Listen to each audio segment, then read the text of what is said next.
Thank you, sir. रुकिए. I rise to speak on the motion of thanks on the presidential address. Madam President made her comments immediately over the issue of mock parliament performed by the suspended opposition members from both the houses.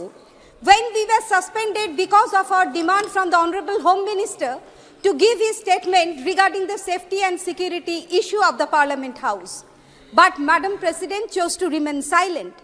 This is first time in the Indian history that 146 opposition members were suspended, and the present government has passed several important bills without any discussion. This is a huge threat to our democracy.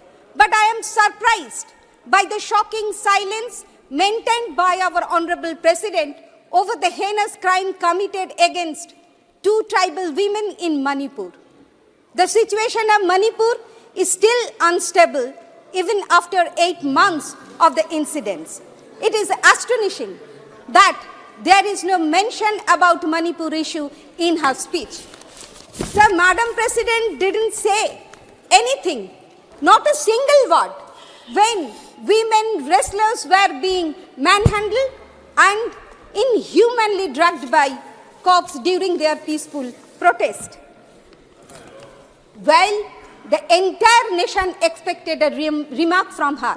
Where was our Honorable President when the country's spokespersons were returning their Padma Shri, Arjun awards and medals? And, sir, the country witnessed the rapists and murderers of Bilkis Banu case being garlanded after their unjustified release, much before the completion of their imprisonment term. Bilkis Banu deserves respect and justice for what she suffered. And it is the opposite, where instead of siding with the real victim, we are silently watching as the criminals walk free. Thankfully, the Supreme Court ordered otherwise and overturned that ruling. But being a constitutional head, a woman and a mother, Madam President, don't you think that you should have raised your voice for what is right and just?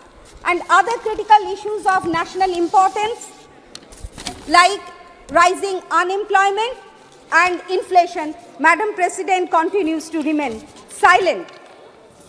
Madam President mentioned about women empowerment, but I would like to mention here that country's one and only woman Chief Minister, our Chief Minister Mamata Bandyopadhyay, made sure 1/3 reserved seat for women in West Bengal State Legislative Assembly and 50% reserved seat for women in Panchayat level. But much before passing the Women Reservation Bill in the Parliament House. Now coming into the 2023 report of Global Hunger Index, gives India a rank of 111 out of 125 countries. So this indicates an alarming level of hunger severity in the country that has been boosted by high GDP growth for past years.